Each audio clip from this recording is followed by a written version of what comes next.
Number 5. Gurren Lagann. This clip shows, well, everything that's absolutely ridiculous. These robots are literally fighting each other despite being galaxies apart, fighting even faster than you can in Earth. Look, he's actually using the galaxies as shurikens. I already know it's impossible, but let's look at the numbers. How far away is the closest galaxy to us? 236 quadrillion kilometers. So how long would it take to travel just to the nearest galaxy? 25,000 years, meaning that their attack should have taken 25,000 years before it could have reached each other, making it a very unproductive battle. Number 4. Naruto. In this clip, Sasuke is seen, and Naruto not so much, defying gravity by climbing trees perpendicularly. However, I think everyone knows that this is impossible. Let's start off with a free body diagram. The forces acting on Sasuke right now, going up is F friction, going down is F gravity, going to the left is F normal, going to the right is F inertia. To solve this dilemma, we need to find out one of the things that we know, which is Sasuke's weight. In the video, his weight is said to be 43.5 kilograms. Now we can get Fg by multiplying that to 9.8, which is the acceleration of gravity. Since mass is basically inertia, inertia will be 43.5 newtons. Since Fn exerts an equal amount of force, it will be the same. In the close-up of the soles, it seems that there are no spikes attaching the shoe to the tree, so it is only leather and wood making contact. Looking at the list of the coefficient of frictions, the coefficient of friction between wood and leather is 0.4. Using the formula for frictional force, Ff equals mu times newtons, 0.4 times 43.5 equals 17.4 newtons. Now we have completed our free body diagram. Comparing the numbers, we can see that the force pulling Sasuke up is less than the force pulling Sasuke down. Sasuke should have ended up just like Naruto. Number 3. Charlotte. In this clip, Takojo is sent flying through the fiberglass from a kick by Tomori. To solve, we need to estimate the distance between Tomori and Takojo. From the screenshot, we can estimate that the distance is the height of two Tomoris. Since Tomori is 161 centimeters, multiply that by 2 and then convert it to meters. We can estimate that the time she took to run is 7.2 seconds. Using the formula V equals D over T, we can get the velocity, which is 0.45 meters per second. Now we can get the acceleration through A equals Vf minus Vi over T. Just substitute the values to the formula. For this, we get an answer of 0.0625 meters per second squared. With Newton's second law of acceleration, we can use F equals ma. For the mass, we will use both the masses of Takojo and Tomori because they both push the fiberglass. That the force exerted on the fiberglass is only 6.875 newtons. This is a fiberglass getting run over by a semi-truck. Yet, it only bends, doesn't break. So how heavy is a semi-truck?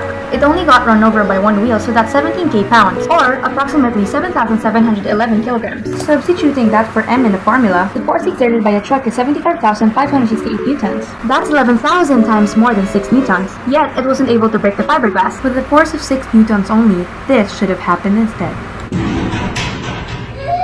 Number 2. One Punch Man. In this clip, Saitama jumps from the moon to the earth like it's nothing.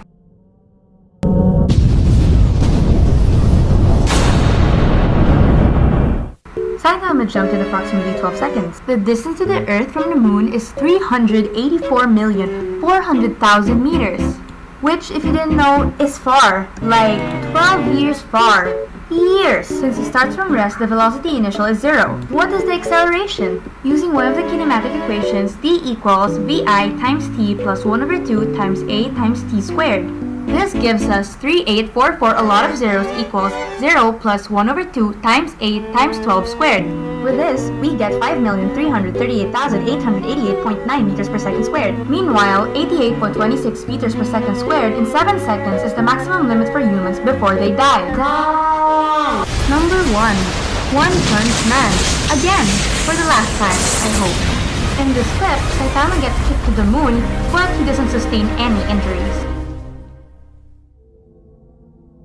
From the formula A equals Vf minus Vi over T, we get Vf equals A times T plus Vi. Using our answer from before for acceleration, Vf equals 533,8888.9 times 12 for time plus 0, which gives us an answer of 64,066,666.8 meters per second. Using the components for impulse, mvf equals 640,66666.8 times 71 kilograms of Saitama's weight. This gives us 4,548,733,343 kilograms per second.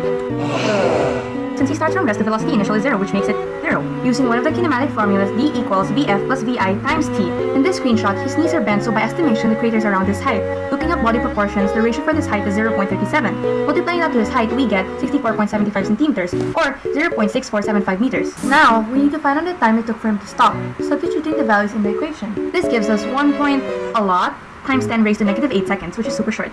Using the formula for impulse, force times time equals mvf minus mvi, substitute the values in. This gives us 4 point a lot once again times 10 raised to 16n. The shortened form can't even fit on the screen. That's like always a gravitational attraction between the Earth and the Moon. Apparently, bones are stronger than steel and can withstand 5 Jacob shocks. That's a whopping 4,000 newtons before they break. What Saitama experiences a bajillion times more than 4,000 newtons. Despite everything Saitama's experienced, he seems to be perfectly fine. Cause screw physics, right?